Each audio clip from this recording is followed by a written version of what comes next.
Hello दोस्तों, welcome to PIT teacher classes. कैसे हो आप सभी? उम्मीद करता हूँ अच्छे होंगे, पढ़ाई कर रहे होंगे। चलिए शुरू करते हैं आज का सेशन। मैं विकास किशोर कौशल आप सभी का स्वागत करता हूँ पीआईटी टीचर क्लासेस में। देखिए, कुछ चीज़ों पे बात करना चाहता हूँ। कल मैं बिजली का बिल जमा करने गया था और वहाँ पर कुछ सज्जन लोग खड़े थे और वहाँ एम्प्लॉय की कमी है। साफ शब्दों में कहता हूँ, एम्प्लॉयमेंट की कमी है, यानी वहाँ पर कार्य करने के लिए नहीं है। एक ही बंदा था जो कई लोगों का क्या कर रहा था, बिल काट रहा था। वो भी इंसान है भाई, ठीक है। हम 15 मिनट वेट नहीं कर सकते और लंबा लंबा भाषण फेंकते हैं, ठीक है। हम सरकार का से मांग नहीं कर सकते हैं, लेकिन उस विभाग को दोषी बना रहे हैं और उसको दोषी बना रहे हैं। वो बेचारा लगातार टाइपिंग कर रहा था और लगातार लोगों के बिल काट कर दे रहा था, लेकिन उसमें भी कुछ लोगों को 15 मिनट नहीं हुआ खड़े हुए और उनको भाषण शुरू हो गया कि इससे अच्छा तो प्राइवेट सेक्टर हो जाता है, इससे अच्छा तो प्राइवेट सेक्टर में है। प्राइवेट सेक्टर के विद्यालय देख लीजिए, सरकारी विद्यालय देख लीजिए। प्राइवेट सेक्टर में आज हर बात का पैसा लगता है। अच्छे अच्छे पैसा कमाने वाले लोग तंग हैं अपने बच्चों को पढ़ाने के लिए प्राइवेट स्कूल में, ठीक है। मैं जहाँ पर मैं पर्सनल क्लास लेने जाता हूँ, ठीक है, वहाँ पर मुझे सिर्फ 3 दिन क्लास लेता हूँ उस बच्चे का। और वहाँ पर जो उनकी माता जी हैं, जो उनके हस्बैंड हैं, वो तो दिन भर अपने बिजनेस में व्यस्त रहते हैं। उनकी जो वाइफ हैं बच्चों को देखती हैं, बच्चों का सारा व्यवस्था करती हैं। और उन्होंने बताया कि सर, हम लोग मतलब अच्छा पैसा कमाते हैं उनके हस्बैंड, लेकिन इतना खर्चा है बच्चे को पढ़ाने के पीछे जिसकी कोई सीमा नहीं है, और बच्चों को आता कुछ नहीं है, ठीक है। आप किस प्राइवेट सेक्टर की बात कर रहे हैं? बहुत देखे हैं मैंने, ठीक है। प्राइवेट सेक्टर में फीस इतनी उतारी जाती है। अब जब जो टीचर मेहनत करके पढ़ा रहे हैं उनको दिया जाता है 10,000 8,000 रुपये, सब करके बैठे हैं, लेकिन कहा जाता है मूर्खों के आगे बोलने का कोई फ़ायदा नहीं है। मैंने वहाँ शरारत नहीं किया क्योंकि ज़रूरत ही नहीं है, क्योंकि उन्होंने कभी गरीबी देखी ही नहीं है, ठीक है। वो जिस खानदान जिस घर में पैदा हुए हैं ना, वहाँ पहले से ही ज़मींदारी चली है, तो उन्हें कभी गरीबी का एहसास ही नहीं होगा कि गरीबी क्या होती है। गरीबी देखना है तो गांव में अभी चले जाइए, गरीबी दिख जाएगी। जहाँ पर धान को ट्रैक्टर के जरिए मतलब निकाला जा रहा है ना, वहाँ जो धान गिरता है, बच जाता है। हमारे यहाँ एक जनजाति निवास करती है, मुसहर जनजाति, ठीक है। यूपी की जनजाति है मुसहर जनजाति, ठीक है, अनुसूचित जनजाति में आता है। वो लोग बेचारे आते हैं, बटोर कर झाड़ू से ले जाते हैं, मिट्टी सही ले जाते हैं, उसको पछोड़ते हैं फटकार कर, तब उसके बाद उसको बनाते हैं। इतनी हद तक गरीबी है। आप उस जनजाति के वर्ग के बच्चों को पढ़ा नहीं पा रहे हैं और कहते हैं कि प्राइवेट अच्छा है। जिस बच्चे के घर चावल नहीं अट रहा है, गेहूं कटने के बाद गेहूं का जो टुकड़ा गिर जाता है, बाल बीनने आते हैं बच्चे गांव में उस जाति के। उनसे थोड़ी सी विकसित जाति आती है कुछ, जैसे चमार हो गया, धोबी हो गया। मैं किसी को उतना नहीं बोल रहा हूँ, और भी जो जातियां हैं, इतनी बुरी हालत है उनकी कि पूछिए मत। हमारा सद्भाव, हमारी सोच जो होनी चाहिए, हर वर्ग को एक साथ ऊपर उठाकर लेके चलने को। आप विश्व गुरु की सपना देखते हैं और अपने ही भाई को दबा रहे हैं।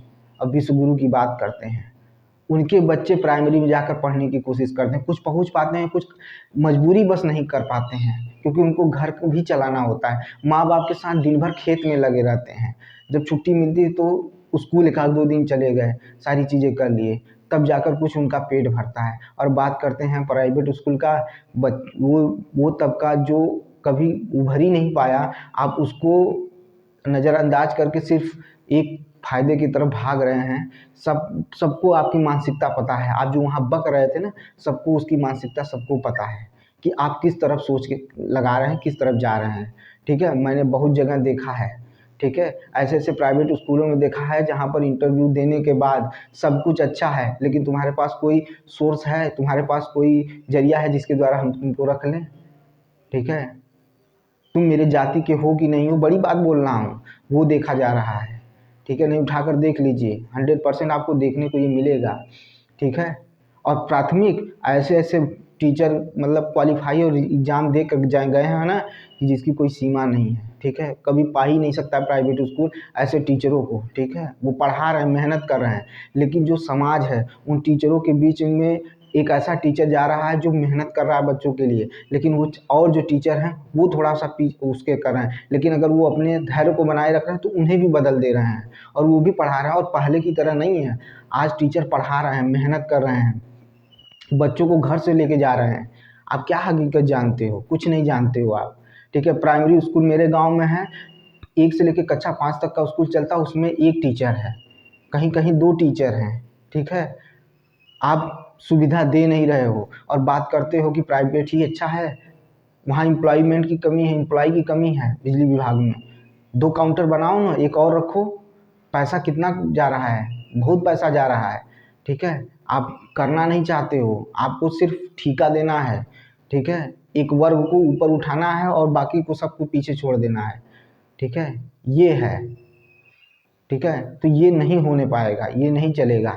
कहा जाता है, सुनिएगा, दो दो एक मतलब एक कहावत बहुत अच्छी है कि लोग जब अमरूद खरीदते हैं ना, अमरूद खरीदते हैं, लोगों का सोच सोचिए, अमरूद खरीदते हैं ना तो पूछते हैं मीठा है कि नहीं है, और बाद में घर पर आकर उस पर नमक लगाकर उसको खा जाते हैं, ठीक है।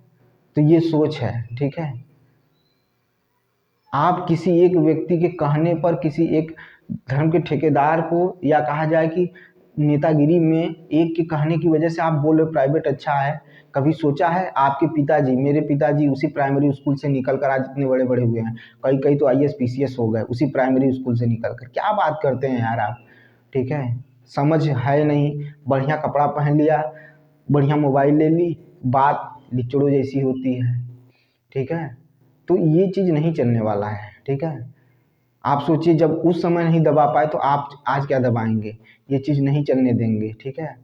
तो जरा अपने सोच को का दायरा जरा बड़ा कीजिए। बाकी रही हम लोगों की, हम लोग वो संघर्ष से निकले हुए लड़के हैं जो इतनी आसानी से हार नहीं मानने वाले हैं।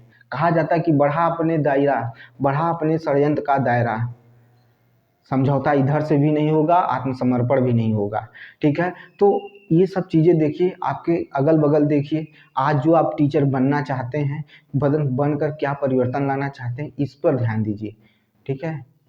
और ऐसे लोगों को कहा जाता है ना कि क्या कहा जाए, कुछ नहीं कहा जा सकता है, ठीक है, कुछ भी नहीं कहा जा सकता है, ठीक है। मेरा एक मित्र है, उसने यूपी में अध्यापक हुआ। उसने जिस स्कूल में ज्वाइनिंग किया उसमें इतना तत्पर रहा पढ़ाने के लिए, टाइम से आना, टाइम से जाना, बच्चों को पढ़ाना, एक्टिविटी कराना, सारा चीज़ वो डेडिकेट होकर कर रहा था। उसी में कुछ ऐसे टीचर थे जो उसका विरोध कर रहे थे, लेकिन बाद में उन्हें भी आभास हुआ, वो भी सुधरे, वो भी विद्यालय के प्रति डेडिकेटेड हुए। समय से सारा विद्यालय चल रहा है, सब कुछ हो रहा है। अभी हमारे बगल में एक भैया हैं, वो अध्यापक हैं, वो भी इतना पढ़ाने के प्रति डेडिकेटेड है कि पूछिए मत, लगातार पढ़ाते हैं, ठीक है। पर डे स्कूल जाते हैं, विद्यालय जाते पढ़ाते हैं। हमारी सोच में गंदगी नहीं है भाई साहब, आप अपने में देख लीजिए और आप जिसका सपोर्ट करते हैं उनको देख लीजिए। कोई भी पार्टी हो, हमें उससे कोई मतलब नहीं है, लेकिन देख लीजिए आपकी सोच कहाँ जा रही है, ठीक है। तो प्लीज़ इसे बदल लीजिए, इससे कोई फ़ायदा नहीं होने वाला है, याद रखिएगा। क्योंकि आप अगर आपकी संख्या 100 है तो मेरे जैसों की संख्या 1000 है, ठीक है। गलत चीज़ नहीं होने देंगे, बर्दाश्त नहीं करेंगे, जब भी होने देंगे सही होने देंगे, ठीक है। अगर विरोध गलत हुआ तो देख लीजिए किस तरह का, मतलब इलाहाबाद में, प्रयागराज में धरना हुआ था यूपी पीसीएस के लिए और आरओ के लिए, ठीक है। और मैं कहना चाहता हूँ, जो डीएलएड और बीटीसी के जो छात्र नेता अपने आप को चौधरी बन रहे हैं ना, साफ कड़े शब्दों में समझ लीजिए, जो स्टेटस लगा रहे हैं खूब, ठीक है, और खूब नेता बने हुए हैं, नेता कम बनिए, थोड़ा काम करिए, ठीक है। आपसे लोगों का की भावनाएं जुड़ी हुई हैं, आपसे उम्मीद जुड़ी हुई है, ठीक है। 2 लोग हैं, साफ शब्दों में कह दे रहा हूँ, 2 लोग हैं जो अपने आप को सिर्फ नेता को बनने में परेशान हैं। छोड़ दीजिए, अगर नहीं हो पा रहा तो हट जाइए। आपसे इसी बीटीसी, बीएड में, डीएलएड में धुरंधर पड़े हुए हैं, आपका जगह लेंगे और संघर्ष करके कामयाबी भी दिलाएंगे, ठीक है। आप ये परपंच फाड़ना बंद करिए, ठीक है। और इतना रील बनाने का शौक है तो छोड़ दीजिए ये सब चीज़ें, आइए रील बनाइए, नेता बनिए, ठीक है। दिमाग खराब करके रखे हैं आप लोगों ने, कुछ नहीं किया है, ठीक है, कुछ नहीं किया। धरना बुलाते हैं, आगे आगे बोलने के लिए, चौधरी बनने के लिए तैयार रहते हैं, और फैसला कुछ नहीं आता, अंदर जाके हाथ जोड़ के हाँ मैम हाँ सर करके चले जाते हैं, फिर उसी वक्त 4 ठो भाषण देते हैं आप, ठीक है। मेरी तो औकात ही नहीं है, मैं उस लायक ही नहीं हूँ कि मैं आके खड़ा हो सकूँ, ठीक है। इतना मेरे पास इतनी संख्या नहीं है। और जिस दिन, भगवान कसम, जिस दिन इतनी संख्या हो गई ना, उस मैदान में मैं दिखूंगा, देख लीजिएगा, लड़ूंगा, ठीक है। जिस दिन इरादा बना लिया कि नहीं अब लड़ाई इस तरह लड़नी है, जिस दिन इरादा बना लिया, मैं अकेले ही बहुत काफ़ी हूँ, ठीक है। अगर जिस दिन मैदान में उतर गया है, मैं किसी पर भरोसा नहीं करता हूँ, अपने पे भरोसा करता हूँ।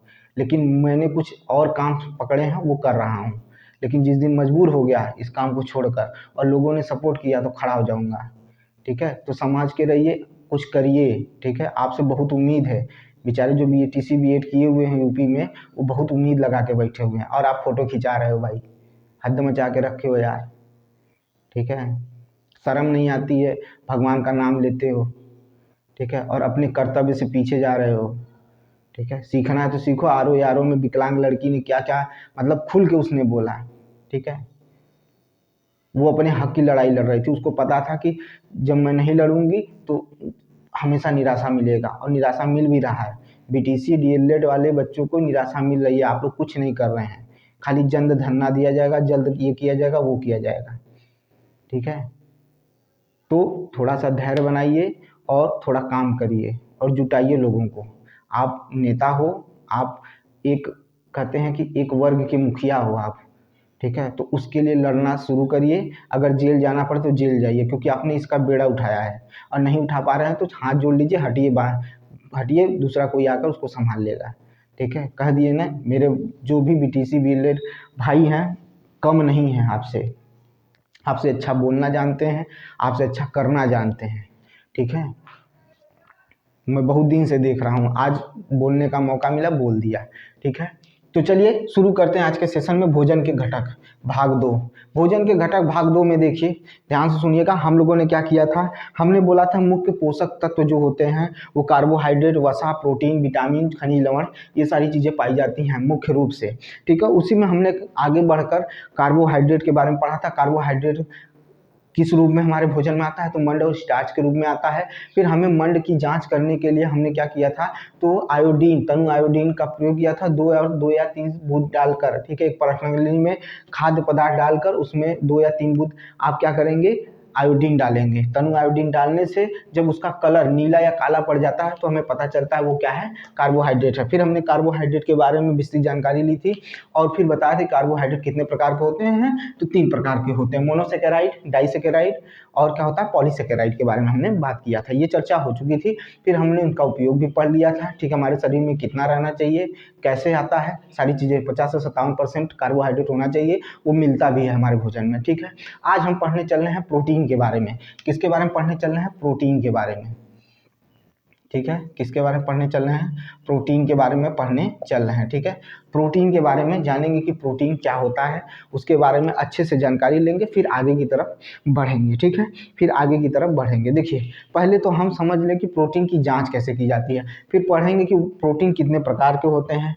ठीक है, और कौन से हमारे शरीर में खुद बन जाते हैं, कौन बाहर से लिए जाते हैं, इसकी भी बात करेंगे प्रोटीन में। तो प्रोटीन की जांच करने के लिए हमें क्या करना होगा, उसके बारे में सुन लीजिए पहले, उसके बाद आगे चलते हैं, तब हमें पता चलेगा कि प्रोटीन की जांच किस तरह से होती है। उसके बाद हम आगे फिर कंटिन्यू करेंगे। ठीक है, तो देखिए क्या करिए, एक परख नली लीजिए। ठीक है, उस परख नली में, ठीक है, उस परख नली में परख नली में क्या करिए, खाद्य पदार्थ को डाल लीजिए। ठीक है, डाल लिया, अब उसका परीक्षण करना है। तो हम क्या करेंगे कि कम से कम, ध्यान सुनिएगा। ठीक है, ड्रॉपर के जरिए, ठीक है, ड्रॉपर के जरिए हम लोग क्या करेंगे, तो कास्टिक सोडा का विलयन और कॉपर सल्फेट का विलयन। ठीक है, कास्टिक सोडा का विलयन जो होगा वो, और कॉपर सल्फेट का विलयन, ठीक है, ये दोनों, ठीक है, क्या करेंगे, उस परख नली में डालेंगे जिसमें हमने चूर्ण डाला है। ठीक है, 2 बूंद कॉपर सल्फेट का होगा और 10 बूंद जो होगा वो कास्टिक सोडा का होगा। फिर से सुनिए,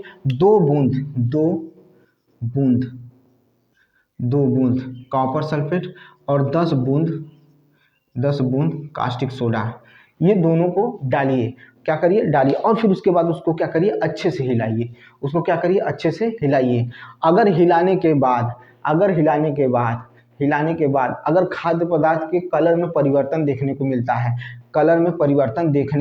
मिलता है, तो समझ जाइएगा कि क्या है, प्रोटीन इसमें उपस्थित है। अब ये बात आती है भाई, कलर जो रंग परिवर्तन होता है वो रंग कौन सा परिवर्तित होता है, तो बैगनी रंग।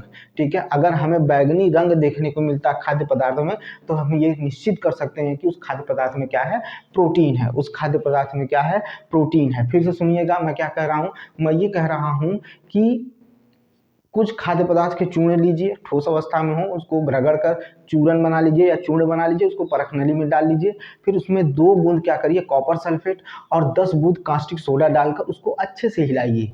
अच्छे से हिलाने पर क्या होगा, बैगनी रंग निकल कर आएगा और इसी को कहते हैं, क्या कहते हैं, हमें पता चल जाता है कि उस भोज्य पदार्थ में प्रोटीन है। उस भोज्य पदार्थ में क्या है बेटा, प्रोटीन है। ठीक है, इतना क्लियर हुआ। हमने D2 लाइन पूरा बोला है, किसके लिए बोला है कि प्रोटीन के लिए बोला है। ये साफ साफ किसमें लिखा हुआ है, तो ये साफ साफ आपका जो NCERT है उसमें एकदम लिखा हुआ है, उसको देख लीजिएगा। बाकी हमने आपको बता दिया कि प्रोटीन की पहचान कैसे होती है। तो जब उसका कलर बदलता है, किस कलर में आता है, बैगनी रंग में आता है, तो प्रोटीन की पहचान हो जाती है, प्रोटीन की पहचान हो जाती है। अच्छा, अब आगे देखिए। अच्छा, प्रोटीन, ठीक है। अब आगे देखिए, आगे की बात करते हैं, आगे की चर्चा करते हैं, फिर आगे बढ़ेंगे। ठीक है, आगे बढ़ेंगे। ठीक है, क्या करेंगे, आगे बढ़ेंगे। ठीक है, आगे बढ़ेंगे। ठीक है, इधर देखिए, तो हम क्या करने चल रहे हैं, अब ध्यान से सुनिएगा। अब जहाँ से क्वेश्चन आता है वहाँ से सुनिएगा। वो थोड़ा सा था लेकिन जरूरी था, क्योंकि NCERT की लाइन थी तो उसको बताना जरूरी था, हमने बता दिया। देखिए, जहाँ पर क्वेश्चन उठता है रेलवे में वो सुनिएगा। प्रोटीन शब्द का प्रयोग सर्वप्रथम किसने किया था, इस पर पहले बात कर लेते हैं। प्रोटीन शब्द, इस शब्द का प्रयोग किसने किया था उसके बारे में बात कर लेते हैं। वो बंदा कौन था, तो वो बंदा था जे बर्जीलियस था। कौन था, जे बर्जीलियस। जे बर्जीलियस, बर्जीलियस, जे बर्जीलियस जो थे, जे बर्जीलियस जो थे, ठीक है, जे बर्जीलियस, बर्जेलियस जो थे, जे बर्जीलियस जो थे, जे बर्जीलियस जो थे, उन्होंने ही क्या किया था, प्रोटीन शब्द का प्रयोग किया था। प्रोटीन शब्द का प्रयोग जे वर्जीलियस ने किया था। प्रोटीन शब्द का प्रयोग जे वर्जीलियस, जे वर्जीलियस ने, वर्जीलियस ने किया था। जे वर्जीलियस ने किया था। ठीक है, किसने किया था, जे वर्जीलियस ने किया था, प्रोटीन शब्द का प्रयोग किया था। ठीक है, और क्या बोला था कि ध्यान से सुनिएगा, जो प्रोटीन होता है वो कैसा यौगिक होता है, तो कार्बनिक होता है। और किस तरह का होता है, तो सरल नहीं होता है, जटिल कार्बनिक होता है। क्या होता है, जटिल कार्बनिक होता है, जटिल कार्बनिक होता है। ठीक है, जटिल कार्बनिक होता है। ठीक है, जटिल कार्बनिक होता है। ठीक है, जटिल कार्बनिक पदार्थ होता है, जटिल कार्बनिक पदार्थ होता है। ठीक है, जटिल कार्बनिक पदार्थ होता है, याद रखिएगा। ठीक है, जटिल कार्बनिक पदार्थ होता है। ठीक है, प्रोटीन शब्द का प्रयोग जे बर्जीलियस ने किया था। यह प्रोटीन जो होता है ये एक जटिल कार्बनिक पदार्थ होता है। ठीक है, हमारे शरीर में कुल मिलाकर 20 तरह के प्रोटीन पाए जाते हैं। ठीक है, और कहा भी जाता है कि यह लगभग 20 प्रकार के अमीनो अम्ल से मिलकर बने होते हैं। ठीक है, 20 प्रकार के अमीनो अम्ल से मिलकर बने होते हैं। कितने प्रकार के, 20 प्रकार के अमीनो अम्ल से मिलकर बने होते हैं। और यह हमारे शरीर में लगभग 15% भाग प्रोटीन से निर्मित होता है। हमारे शरीर का 15% भाग, हमारे शरीर का 15% भाग, हमारे शरीर का 15% भाग जो है, 15% भाग जो है वो किससे बना हुआ है, प्रोटीन से बना हुआ है। किससे बना हुआ है, प्रोटीन से बना हुआ है। 15% भाग हमारा, हमारे शरीर का 15% भाग प्रोटीन से बना हुआ है। ठीक है, और सभी प्रोटीन जो होते हैं वो सभी प्रोटीनों में एक तत्व पाया जाता है, नाइट्रोजन। सभी प्रोटीनों में नाइट्रोजन पाया जाता है, सभी प्रोटीनों में नाइट्रोजन पाया जाता है। और मैंने अभी बताया कि 20 प्रकार के अम्लों से मिलकर, 20 प्रकार के अम्लों से मिलकर 20 टाइप के क्या होते हैं, 20 टाइप के क्या होते हैं, प्रोटीन बनते हैं। ठीक है, और ये हमारे शरीर में 20 तरह के प्रोटीन होने चाहिए, मौजूद होने चाहिए, इनकी आवश्यकता हमें होती है। किसकी, 20 तरह के प्रोटीनों की आवश्यकता होती है।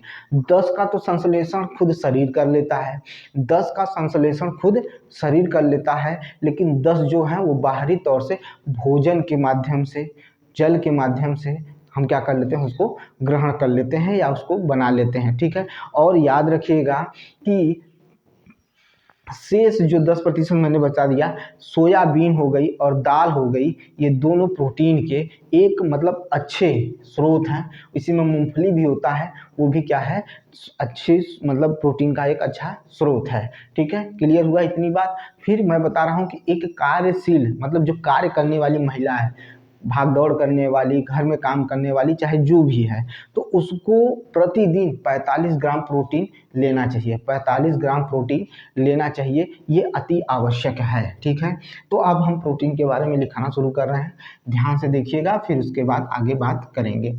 देखिए प्रोटीन में हमने क्या कहा, हमने ये कहा कि प्रोटीन, ठीक है, प्रोटीन शब्द का सर्वप्रथम प्रयोग किसने किया था, तो जे बर्जीलियस ने किया था। लिख रहा हूँ, प्रोटीन शब्द का प्रयोग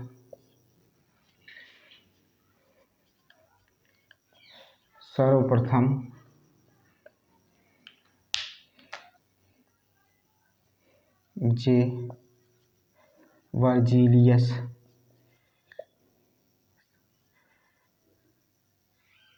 जे वर्जीलियस ने किया था, जे वर्जीलियस ने किया था। प्रोटीन शब्द का प्रयोग जे वर्जीलियस ने किया था, जे वर्जीलियस ने किया था प्रोटीन शब्द का प्रयोग। और क्या बताया, यह 20 प्रकार के अम्लों से मिलकर बनता है। ठीक है, अगला देखिए हम क्या कह रहे हैं, यह 20 प्रकार के अमीनो अम्लों से, 20 प्रकार के अमीनो अम्ल से मिलकर बनता है। 20 प्रकार के अमीनो अम्ल से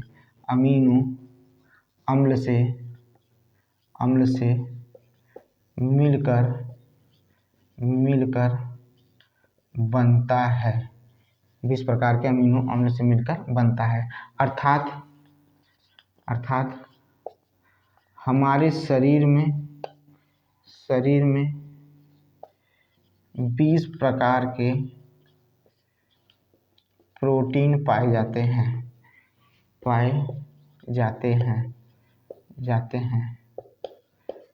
जिसमें से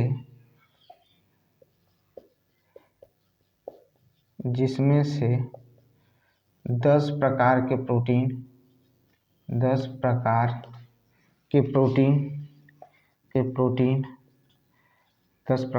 प्रोटीन स्वयं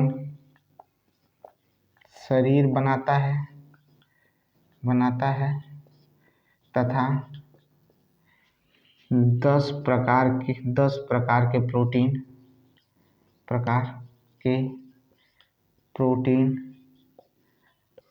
प्रोटीन हम भोजन या अन्य स्रोतों से ग्रहण करते हैं। फिर से देखिए क्या कर रहा हूँ, प्रोटीन शब्द का प्रयोग जे बर्जीलियस ने किया था। जे बर्जीलियस, याद रखिएगा, प्रोटीन शब्द का प्रयोग जे बर्जीलियस ने किया था। 20 प्रकार के अमीनो अम्ल से मिलकर ये प्रोटीन बनता है। 20 प्रकार के अमीनो अम्ल से मिलकर ये प्रोटीन बनता है, और प्रोटीन बनता है अर्थात हमारे शरीर में 20 प्रकार के प्रोटीन पाए जाते हैं, जिसमें से 10 तो स्वयं शरीर बना लेता है, यानी उसका संश्लेषण कर लेता है, लेकिन 10 हम क्या करते हैं, बाहरी तौर से 10 प्रकार के प्रोटीन को क्या करते हैं, हम लोग ग्रहण करते हैं या उसको लेते हैं। ये समझ में आया कि नहीं आया, पहले इतना क्लियर कर लीजिए, फिर उसके बाद बात करते हैं। ठीक है, क्लियर है, चलिए आगे चलते हैं। पहले दिख रहा है, ठीक है, बढ़िया भाई, ठीक है। एक लाइन और यहाँ पर लिख सकते हैं, भूल रहे थे, हमारे शरीर का 15% भाग प्रोटीन का बना होता है।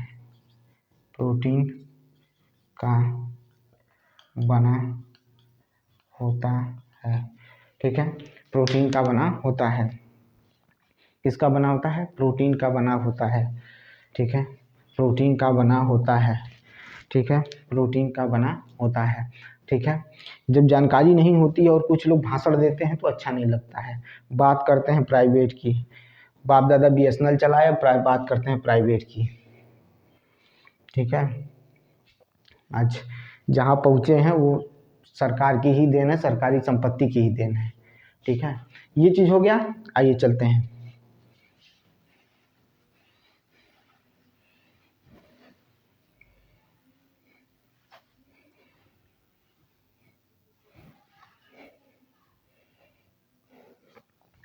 ध्यान से देखिए, ये हो गया प्रोटीन। मैंने कहा कि कार्यशील महिला, कार्यशील महिला,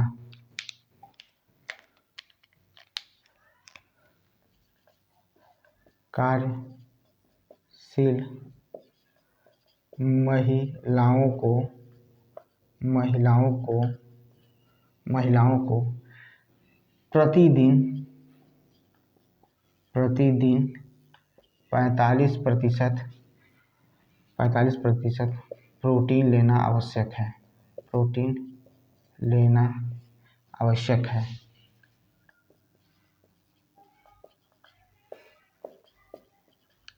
आवश्यक है, ठीक है। आवश्यक है यानी लेना चाहिए ही, कम से कम 45% तो प्रोटीन हमारे शरीर में होना चाहिए। ठीक है। अब मुख्य बात आता है जहाँ से प्रश्न बनता है, जहाँ से क्या बनता है, प्रश्न बनता है, उसकी बात कर लेते हैं। प्रोटीन क्या करता है, प्रोटीन का मेन काम क्या है, क्या करता है उसकी बात करते हैं। प्रोटीन का मेन काम क्या है, तो ये ऊर्जा उत्पादन, ठीक है, वृद्धि करना शरीर का, और कोशिका की मरम्मत करने का काम कौन करता है, प्रोटीन करता है। देखिए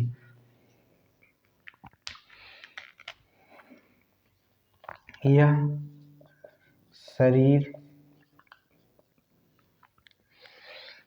की वृद्धि, ऊर्जा उत्पादन में सहायक तथा शरीर में कोशिकाओं की, जो शरीर है, ठीक है, शरीर की मरम्मत, मतलब भाई शरीर की मरम्मत का मतलब क्या होता है, उसकी कोशिकाओं का मरम्मत, या लिख सकते हैं शरीर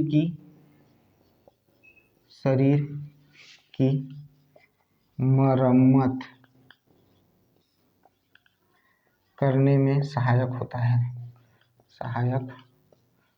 मरम्मत का मतलब समझिएगा, जो सेल मर चुकी हैं उनके लिए बात कर रहा हूँ। ठीक है, समझ में आई बात कि नहीं आई, उसकी बात कर रहा हूँ। ऐसा मत समझ लीजिएगा कुछ और ही समझ रहे हैं उसको, ऐसी चीज़ें नहीं। ठीक है, बात समझ में आई कि नहीं आई, क्लियर है। सोयाबीन और मूंगफली और दाल में प्रचुर मात्रा में प्रोटीन पाई जाती है, ये तो लिखवाने की ज़रूरत नहीं है। ये जो लिखवा है उसका स्क्रीनशॉट लीजिए पहले।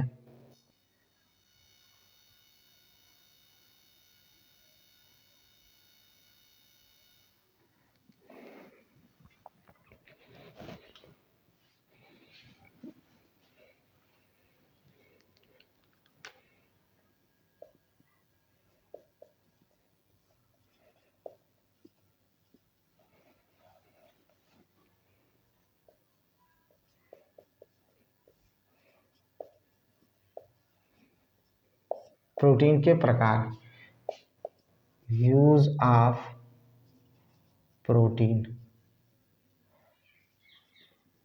ठीक है। प्रोटीन के प्रकार पढ़ेंगे। छिप जा रहा है भाई, कुछ ज़्यादा ऊपर हो गया।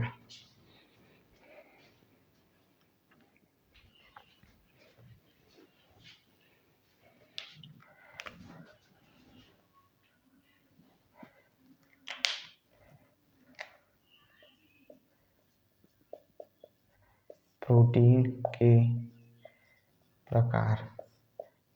प्रकार, टाइप्स ऑफ प्रोटीन, के प्रकार। प्रोटीन के प्रकार अब हम पढ़ने चल रहे हैं। प्रोटीन के प्रकार हम पढ़ने चल रहे हैं। ठीक है, तो प्रोटीन के प्रकार को हम पढ़ेंगे। ठीक है, प्रोटीन के प्रकार को हम क्या करेंगे, पढ़ेंगे। ठीक है, क्लियर है। ठीक है, प्रोटीन के प्रकार हम पढ़ेंगे। प्रोटीन 3 प्रकार के होते हैं, ध्यान से सुनिएगा, बहुत इंपॉर्टेंट बताने चल रहा हूँ। प्रोटीन कितने प्रकार के होते हैं? तो प्रोटीन 3 प्रकार के होते हैं, ठीक है। सरल प्रोटीन, संयुग्मी प्रोटीन और व्युत्पन्न प्रोटीन। फिर से सुनिए, सरल प्रोटीन, ठीक है, सरल प्रोटीन, ठीक है, किसकी बात कर रहा हूँ? सरल प्रोटीन, संयुग्मी प्रोटीन और व्युत्पन्न प्रोटीन, ठीक है। यह 3 ठो प्रकार हैं प्रोटीन के।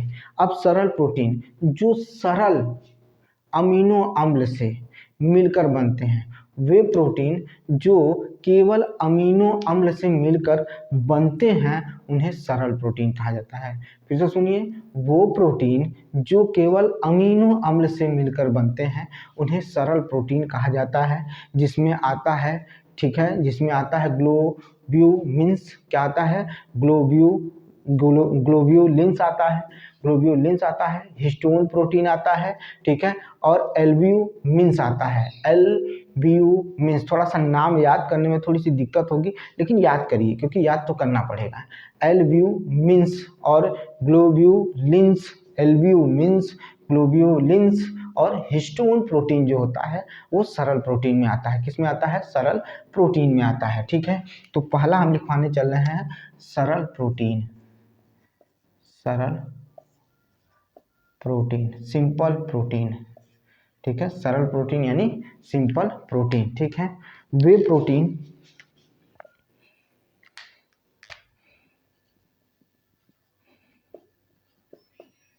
वे प्रोटीन जो केवल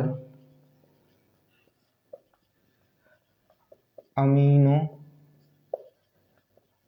अम्ल से मिलकर बनते हैं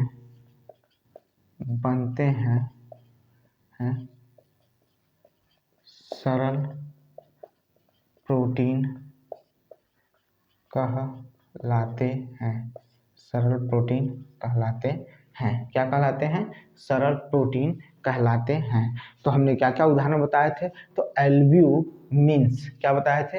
एल्ब्यूमिन्स, क्या बताए थे? तो जैसे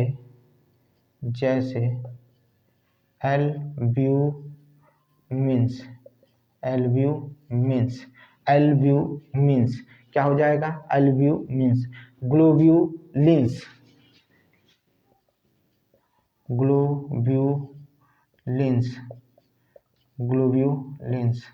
ग्लोब्यूलिन्स और हिस्टोन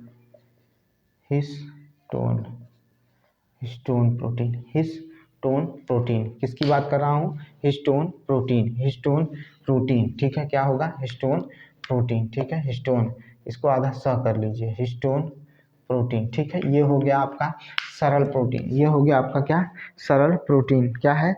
सरल प्रोटीन है। क्या है? सरल प्रोटीन है। थोड़ी मात्रा वात्रा की गलती हो जाती है भाई, तेज चलते इस वजह से, ठीक है, तो थोड़ा सा एडजस्ट करिएगा। मेरे पास डिजिटल बोर्ड नहीं है और इतना कोई मतलब हर टीचर भाई सबसे गलती हो सकती है, तो मेरे से भी होती है, थोड़ा मात्रा वात्रा में दिक्कत होती है हमको, इस वजह से बता रहा हूँ। तो वे प्रोटीन जो केवल अमीनो अम्ल से मिलकर बनते हैं सरल प्रोटीन कहलाते हैं, जैसे एल्ब्यूमिन्स, ग्लोब्यूलिन्स और हिस्टोन। ग्लोब्यूलिन्स और हिस्टोन, देखिए बिंदु यहाँ पर ऐसे होगा, ठीक है, ग्लोब्यूलिन्स हो गया। अब हम पढ़ने चले हैं संयुग्मी प्रोटीन।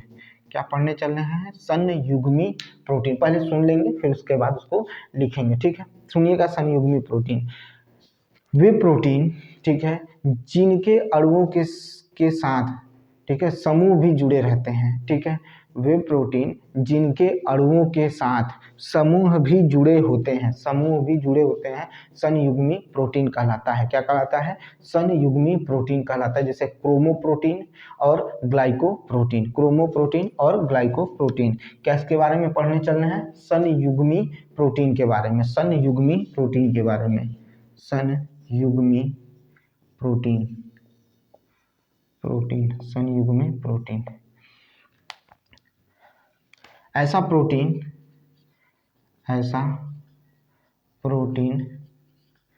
जिसमें ऐसा प्रोटीन जिसमें, ठीक है, जिसमें अणुओं के साथ समूह भी जुड़े होते हैं, जिसमें अणुओं के साथ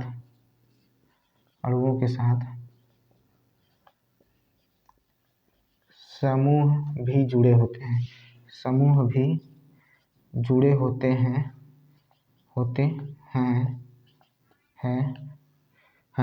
संयुग्मी प्रोटीन कहलाते हैं, संयुग्मी प्रोटीन कहलाते हैं, अणुओं के साथ कौन जुड़ा होता है, समूह भी जुड़े होते हैं, कहलाते हैं। जैसे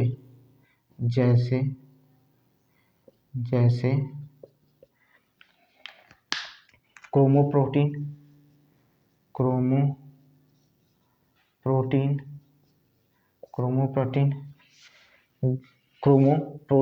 फिर क्या हो जाएगा, ग्लाइकोप्रोटीन, क्या हो जाएगा, ग्लाइकोप्रोटीन,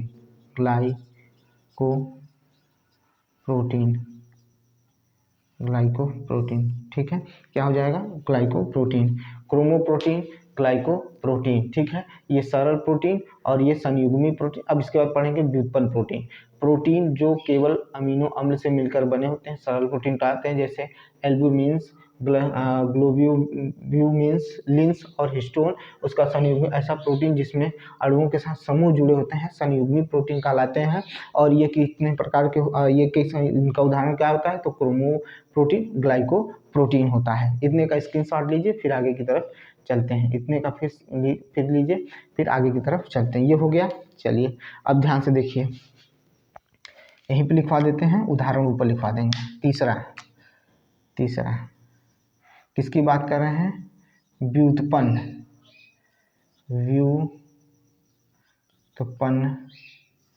प्रोटीन।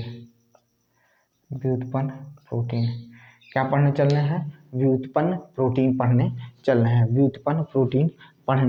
रहे हैं, ठीक है। किसके बारे में पढ़ने चल रहे हैं, तो व्युत्पन्न प्रोटीन के बारे में पढ़ने चल रहे हैं। ध्यान से सुनिएगा, इसको भी चर्चा में रखिएगा, याद रखिएगा, याद हो भी जाएगा, कोई दिक्कत नहीं है। बहुत कठिन नहीं पढ़ा रहे हैं कि आपको बहुत दिक्कत होने वाली है, ठीक है। कठिन नहीं पढ़ा रहे हैं, बहुत आसान पढ़ा रहे हैं, समझ में भी आएगा और याद भी कर लेंगे। ऐसा प्रोटीन जो प्राकृतिक प्रोटीन के, ठीक है, ऐसा प्रोटीन जो प्राकृतिक प्रोटीन के जलीय अपघटन से बनते हैं। जलीय अपघटन उल्टा हो गया, ठीक है, उल्टा हो गया, इसीलिए व्युत्पन्न प्रोटीन नाम रखा गया है। जो प्राकृतिक प्रोटीन के जलीय अपघटन से बनता है उसे व्युत्पन्न प्रोटीन कहते हैं। क्या कहते हैं, व्युत्पन्न प्रोटीन कहा जाता है। इसमें आता है प्रोटीयंस, आता है, कौन आता है, उदाहरण प्रोटीयंस का आता है, पेप्टोन का आता है, प्रोटीयंस आता है, पेप्टोन आता है और पेप्टाइड आता है। प्रोटीयंस आता है, प्रोटीयंस आता है, पेप्टोन आता है और पेप्टाइड आता है। और ये प्राकृतिक प्रोटीन होते हैं, लेकिन इनका जलीय अपघटन हो जाता है, तब जाकर ये क्या बनते हैं, व्युत्पन्न प्रोटीन बनते हैं। तो ऐसा प्रोटीन, ये तो एग्जाम्पल है यहाँ पर, ऐसा प्रोटीन जो प्राकृतिक प्रोटीन के जलीय अपघटन से बनता है उसे व्युत्पन्न प्रोटीन कहते हैं, व्युत्पन्न प्रोटीन कहते हैं। जैसे प्रोटीयंस,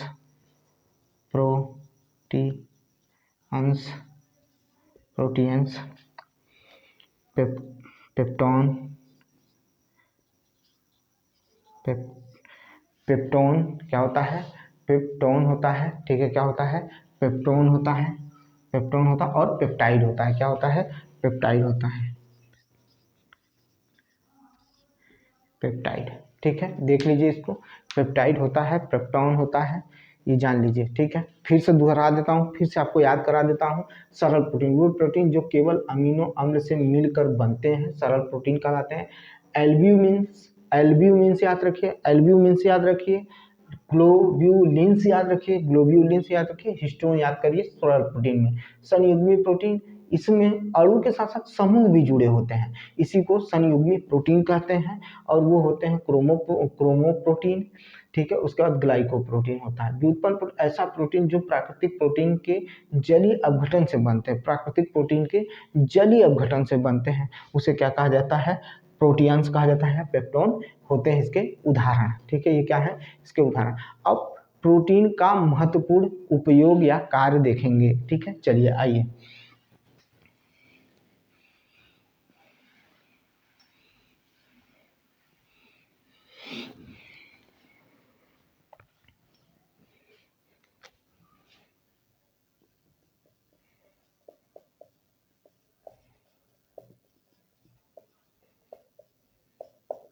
प्रोटीन का उपयोग किसके बारे में जानेंगे, प्रोटीन का उपयोग। बहुत ऊपर हो गया भाई, तो कुछ और ही जा रहा है एकदम, कहीं आज क्लियर नहीं हो पा रहा है। चलिए कोई नहीं।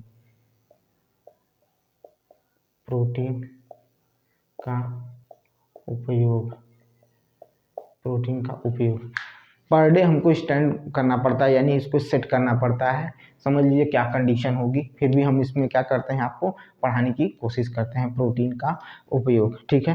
प्रोटीन के उपयोग के बारे में हम लोग क्या करेंगे, जानेंगे, ठीक है। उपयोग, प्रोटीन के उपयोग के बारे में हम लोग जानेंगे। प्रोटीन का उपयोग मैंने कहा था, अभी पढ़ा देता हूँ, समझिएगा ध्यान से। यह जीव द्रव्य कोशिकाओं का और जीव द्रव्य कोशिकाओं का, ठीक है, यानी हम कह सकते हैं कि कोशिका का, जीव द्रव्य का और ऊतक का, ठीक है, निर्माण में सहायक होते हैं। कौन, प्रोटीन। प्रोटीन जीव द्रव्य, कोशिका, जीव द्रव्य और ऊतक के निर्माण में भाग लेते हैं या उनके बनाने में, उनको बनाने में सहायक होते हैं। पहली चीज ये याद रखिएगा, यही पहला है। ये शारीरिक वृद्धि का भी कार्य करते हैं, यानी शरीर की वृद्धि के लिए भी कार्य करते हैं, यानी शारीरिक वृद्धि के लिए भी कार्य करते हैं। इनकी कमी से क्वाशियाकोर और मरासमस नामक रोग होता है। कौन होता है, क्वाशियाकोर और मरासमस नामक रोग होता है। अब क्वाशियाकोर रोग में क्या होता है, तो इस रोग में बच्चे का जो हाथ और पाँव होता है वो दुबला पतला हो जाता है, दुबला पतला एकदम पतला हो जाएगा, ठीक है। और शारीरिक विकास तो रुकेगा ही, लेकिन बच्चे का पेट भी बाहर निकला हुआ दिखेगा। बच्चे का पेट क्या होगा, बाहर निकला हुआ दिखेगा। शारीरिक विकास भी रुक जाएगा और हाथ पैर पतला होगा और बच्चे का पेट बाहर निकला हुआ दिखाई देगा। ये मरासमस की पहचान है, क्वाशियाकोर रोग की पहचान है। दूसरा जो मरासमस होता है, किसकी बात कर रहे हैं, मरासमस। इस रोग में बच्चों की पसलियाँ टेढ़ी हो जाती हैं। अंतर देखिए, उसमें बच्चा कमजोर हो जाता है, हाथ पैर पतले दुबले हो जाते हैं, पेट बाहर निकला हुआ होता है। क्वाशियाकोर। मरासमस में क्या होता है, बच्चे की जो हड्डियां होती हैं ना वो टेढ़ी हो जाती हैं। ये हो गया आपका। फिर उसके बाद एक और, मतलब ये तो हम क्या पढ़ रहे हैं, उपयोग पढ़ रहे हैं, तो इसमें हो गया, दूसरा था, ठीक है। अब तीसरा क्या है, आवश्यकता पड़ने पर ये ऊर्जा देने का भी कार्य करता है। आवश्यकता पड़ने पर यह ऊर्जा देने का भी कार्य करता है। यह जैविक या कह सकते हैं जैव उत्प्रेरक के रूप में, जैव उत्प्रेरक के रूप में, ठीक है। और क्या करता है, जैव उत्प्रेरक के रूप में इसका उपयोग किया जाता है और जैविक नियंत्रण के रूप में भी काम करता है, यानी जैव उत्प्रेरक भी करता है और जैविक नियंत्रण भी करता है। ये दोनों का काम करता है, ठीक है। और साथ में क्या करता है, आनुवांशिक जो लक्षण होते हैं उनका भी विकास, उनके विकास को नियंत्रित करने वाला प्रोटीन ही है। आनुवांशिक लक्षणों के विकास को भी नियंत्रित कौन करता है, प्रोटीन करता है। यह संवहन, ठीक है, कौन, संवहन में भी सहायक होता है। कौन सहायक होता है, तो प्रोटीन जो है संवहन में भी सहायक होता है। क्लियर है, बात समझ में आ गई।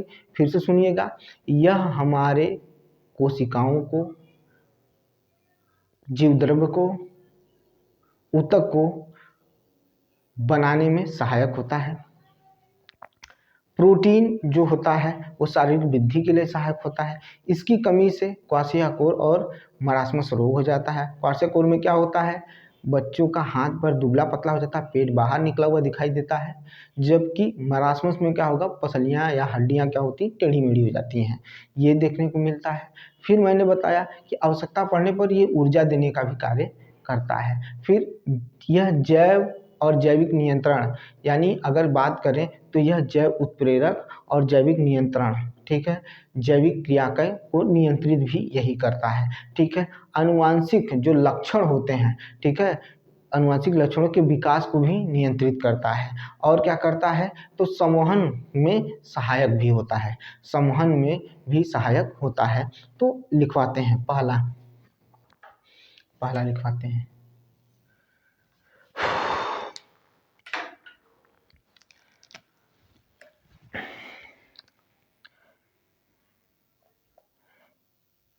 ये कोशिकाओं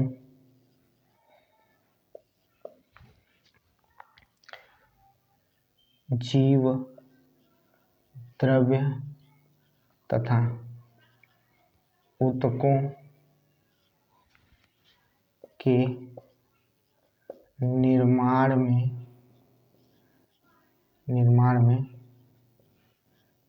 सहायक होता है।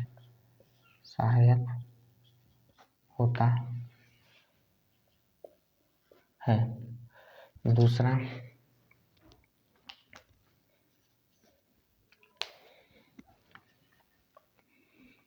यह शारीरिक वृद्धि के लिए शारीरिक वृद्धि के लिए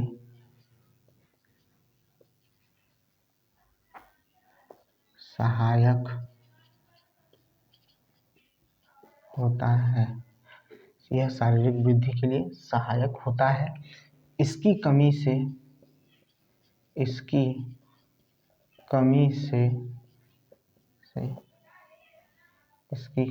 से कौन कौन सा रोग, क्वाशियाकोर, क्या बोला हूँ, क्वाशियाकोर, क्या बोला हूँ, क्वाशियोकर,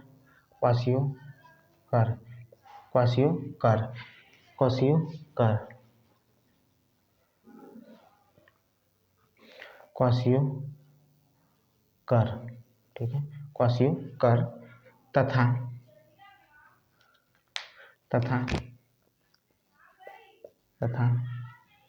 मरासमस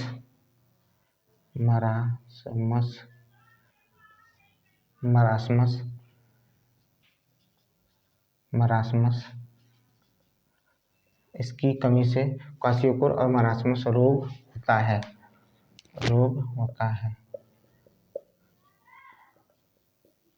मरासमस रोग होता है, ठीक है। क्वाशियोकोर और मरासमस रोग होता है, किसकी कमी की वजह से होता है, तो प्रोटीन की कमी की वजह से होता है। यह आवश्यकता पड़ने पर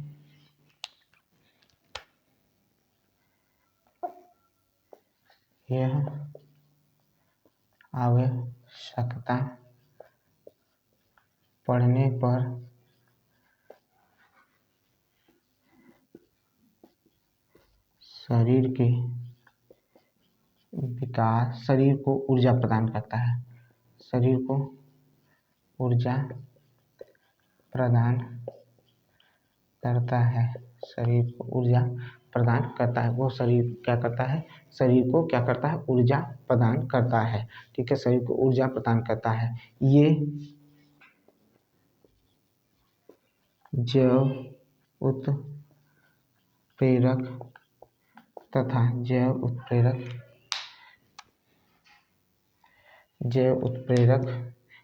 उत्प्रेरक और जैविक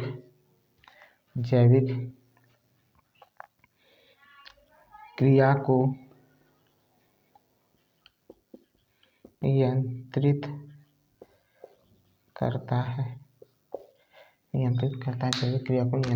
है, जैविक क्रिया को नियंत्रित करता है, जैविक क्रिया को क्या करता है, नियंत्रित करता है, ठीक है, जैविक क्रिया को नियंत्रित करता है। आनुवांशिक लक्षणों के विकास को भी नियंत्रित करता है। आनुवांशिक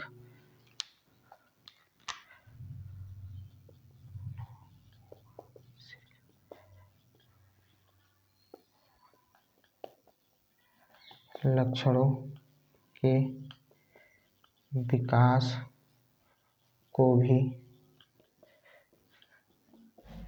नियंत्रित करता है, नियंत्रित करता है। अनुवांशिक लक्षणों के विकास को भी क्या करता है, नियंत्रित करता है। सम्मोहन में सहायक होता है, यह संवहन क्रिया में सहायक होता है, सहायक होता है।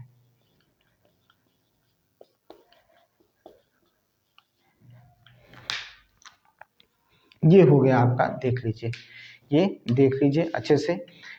ये कोशिकाओं जीव द्रव्य और ऊतकों के निर्माण में सहायक होता है। यह शारीरिक वृद्धि के लिए सहायक होता है। इसकी कमी से क्वाशियाकोर रोग और मरासमस रोग, क्वाशियाकोर रोग में बच्चों का हाथ पाँव जो होता है वो दुबला हो जाता है, पेट बाहर निकल जाता है, जबकि मरासमस में पसलियाँ टेढ़ी मेढ़ी हो जाती हैं।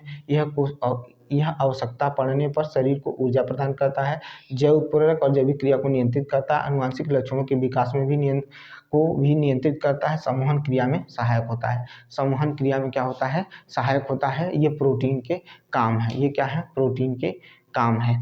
एक बहुत इम्पॉर्टेंट चीज़ याद आ गई जिसको बताना बहुत ज़रूरी है, उस पर बात करना भी जरूरी, क्योंकि उसके बिना काम नहीं होने वाला है।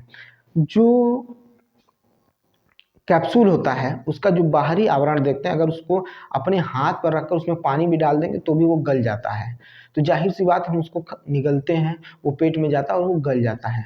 वो किसका बना होता है, वो किस से बना होता है, तो वो प्रोटीन का बना होता है। किसका बना होता है, प्रोटीन का बना होता है। और वो प्रोटीन कौन से के फॉर्म में होता है, या तो स्टार्च या जिलेटिन प्रोटीन फॉर्म में होता है, स्टार्च या जिलेटिन, ठीक है, से बना होता है, जिसको खाने पर हम उसको निगलने पर हमारे क्या हो जाता है, आराम से वो डाइजेस्ट हो जाता है, यानी गल जाता है। समझ में आई बात, ये याद रखिएगा कि कैप्सूल जो होता है उसमें वो उसका जो बाहरी आवरण होता है या तो स्टार्च का या जिलेटिन का बना होता है, ठीक है। किसका बना होता है, जिलेटिन का बना होता है। क्लियर है।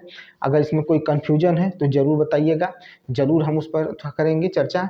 और ये आपका प्रोटीन खत्म हुआ, प्रोटीन को हमने विस्तृत जानकारी ले ली है, ठीक है, प्रोटीन के बारे में हमने जान लिया है। अब आगे कल हम लोग क्या पढ़ेंगे, फैट के बारे में पढ़ेंगे, फैट के बारे में जानकारी लेंगे। और जो ये मतलब जो मैं पढ़ा रहा हूँ इसको ज़रा ध्यान से पढ़िएगा। हम ये बीपीएससी सीरीज को लेके चल रहे हैं। बीपीएससी सीरीज में पहले साइंस पढ़ रहे हैं, क्लास 6 का पहला चैप्टर, उसके अंतर्गत हम इसको पढ़ रहे हैं। अगर पहला चैप्टर पढ़ाना चाहेंगे तो 20 मिनट में ख़त्म कर देंगे, नहीं, आपको इतनी जानकारी दे देनी है कि आपका क्वेश्चन छूटे न, तुरंत बने, ठीक है, याद रखिएगा। और 2 पंक्तियों के साथ ही ख़त्म करूँगा कि बहुत कुछ जान के, ठीक है, बहुत कुछ जान के तुमको जाना है, बहुत कुछ जान के तुमको जाना है, ठीक है, बड़ी मुश्किल से तुमको पहचाना है, बड़ी मुश्किल से तुमको पहचाना है, मुझे जो तुम समझ रहे हो, ठीक है, गलत, मुझको जो तुम समझ रहे हो गलत, एक दिन यही तुमको समझाना है, यही तुमको समझाना है, ठीक है। किसी की नज़र में आप गलत हैं तो गलत ही सही, ठीक है, किसी के पीछे मत भागिए, किसी के लिए परेशान मत होइए, अपने जो लक्ष्य है, एम है, उससे मोहब्बत करिए और उसके बीच में जो भी आए उसको हटाइए, आगे बढ़िए। ज़िंदगी बड़ी है, आपके अंदर कामयाबी की ललक होनी चाहिए, आपके अंदर माँ बाप की इच्छाओं को पूरा करने की ललक होनी चाहिए, ठीक है। श्रद्धा जैसी पत्नी नहीं है, लेकिन श्रद्धा जैसी माँ आपके पास है, उसकी इच्छाओं को पूरा करिए, वो आपके साथ डट के खड़ी हैं। आपके पिता जो हैं वो डट के खड़े हैं, उनके साथ मेहनत करिए, उनके लिए मेहनत करिए, ठीक है। मन के अंधकार को दूर करिए, बाहर का अंधकार से कोई मतलब नहीं है, वो तो आता जाता रहेगा, लेकिन मन का अंधकार दूर करिए। मन में जो भ्रम पाल के रखें कि ये मेरा है, वो मेरा है, जब कठिनाई आती है, जब बुराई आती है, जब समय खराब होता है ना, तो यही माँ बाप खड़े होते हैं, यही भाई बहन खड़े होते हैं, यही परिवार पटीदार खड़ा होता है, और जो बाहर के लोग हैं वो कभी खड़े नहीं होंगे, ठीक है। तो मैंने ज़िंदगी को बहुत अच्छी तरीके से देख रहा हूँ और सीख भी रहा हूँ, तो आपसे भी यही कहूँगा कि सीखिए, क्योंकि कोई भी व्यक्ति जो आपको हद से ज़्यादा आज आपको अपना लग रहा है, वो एक झटके में किसी लाभ के लिए आपसे पराया हो जाएगा, आपको छोड़ देगा। आप मरिए, जिए, रोइए, गाइए, उससे कोई मतलब नहीं है, उसको कोई फ़र्क नहीं पड़ेगा। तो छोड़िए ना यार, आगे बढ़िए, अपनी लाइफ को अच्छी बनाइए, जीवन में आगे बढ़िए, ठीक है। तो मिलते हैं नेक्स्ट वीडियो में। अगर मेरा वीडियो अच्छा लगता है तो लाइक करिए, शेयर करिए, सब्सक्राइब करिए मेरे चैनल को। मिलते हैं नेक्स्ट वीडियो में। बहुत बहुत धन्यवाद।